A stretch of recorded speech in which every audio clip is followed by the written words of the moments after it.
खबरों में आगे बढ़ेंगे। भोपाल से बड़ी खबर है, जहां उमा भारती ने की साध्वी प्रज्ञा से मुलाकात। मालेगांव विस्फोट मामले में बरी होने के बाद ये मुलाकात है। 31 जुलाई को एनआईए कोर्ट ने किया था बरी। तो बड़ी जानकारी से आप सभी को रूबरू करा रहे हैं। भोपाल से ये बड़ी खबर है, जहां उमा भारती ने साध्वी प्रज्ञा से मुलाकात की है। ये मुलाकात मालेगांव विस्फोट मामले में बरी होने के बाद की गई। तो वहीं बताते चले कि 31 जुलाई को एनआईए कोर्ट ने बरी किया था, जिसके बाद अब उमा भारती ने साध्वी प्रज्ञा से मुलाकात की है। बड़ी और अहम जानकारी, और इस मुलाकात के आखिर क्या कुछ और मायने निकाले जा सकते हैं, इस पर भी नजर बनी रहेगी। लेकिन ज्यादा जानकारी के साथ हमारी सहयोगी निहारिका शर्मा फोन लाइन पर जुड़ चुकी है। निहारिका, बरी के बाद ये मुलाकात पहली बार?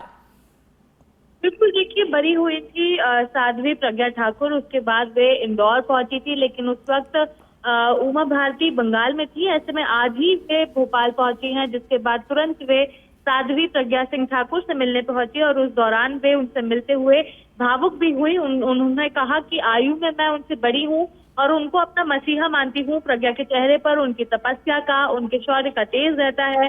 आप भावुक नहीं हो सकते, सहनशीलता है उनके स्वभाव में। भावुकता के क्षण जेल में भी नहीं थे, तब भी मुस्कुरा रही थी, आज भी मुस्कुरा रही हैं।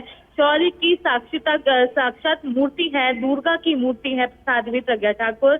मैं साध्वी नहीं हो सकती, जितनी तपस्या प्रज्ञा ने की है उतनी तपस्या कभी किसी ने नहीं की होगी। छात्र जीवन में भी उन्होंने स्ट्रगल किया है, अखिल भारतीय परिषद में संघर्ष किया, सन्यासी जीवन में संघर्ष किया, उन्होंने प्रताड़ना के खिलाफ भी संघर्ष किया है और यही उसका एक नतीजा देखने को मिला कि संघर्ष करते हुए आज उन्हें जीत मिली है।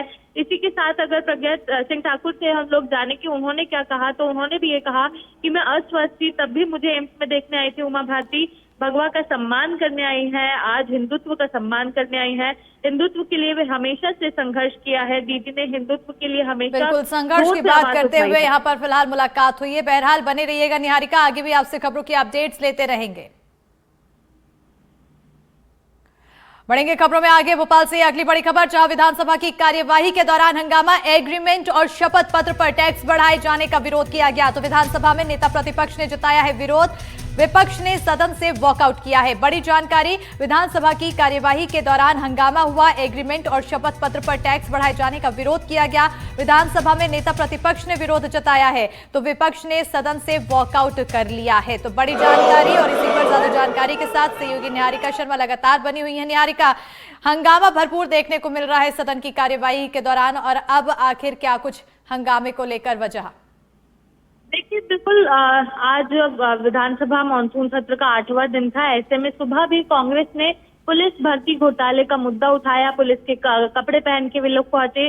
उसके बाद सदन में जितनी भी कार्रवाई हुई उसमें बराबर तरह से हिस्सा लेते हुए उन्होंने जो वे लोग जिसमें सहमति नहीं देते थे उस पर उन्होंने आवाज उठाई। और उसके बाद ये देखने को मिला कि आज जब वित्त मंत्री जगदीश देवड़ा पूरा मामला रख रहे थे, यानी कि विधेयक रख रहे थे, प्रस्ताव कर रहे थे उसका, तो उस वक्त एग्रीमेंट और शपथ पत्र पर टैक्स बढ़ाए जाने के लेकर जो सदन है उसमें नारों की आवाज गूंजी, उसमें विरोध गूंजा और उसके बाद संशोधन विधेयक का विरोध करते हुए विधानसभा में नेता प्रतिपक्ष ने विरोध जताया। विपक्ष ने सदन से वॉकआउट कर दिया और वॉकआउट करने के बाद बाहर आने के बाद भी उन्होंने नारेबाजी की। उनका ये कहना था कि एग्रीमेंट और शपथ पत्र पर जो टैक्स बढ़ाए जा रहे हैं वे सही नहीं है। ऐसे में आम जनता को परेशानी होती है और जनता की जेब को केवल भारी किया जा रहा है, जिसके चलते उन्होंने विरोध जताया।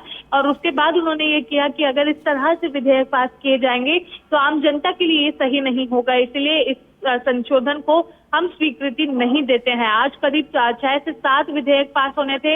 ऐसे में 2 विधेयक उप मुख्यमंत्री और वित्त मंत्री जगदीश देवड़ा ने पास किए करने थे, जगदीश देवड़ा के प्रस्तावित थे।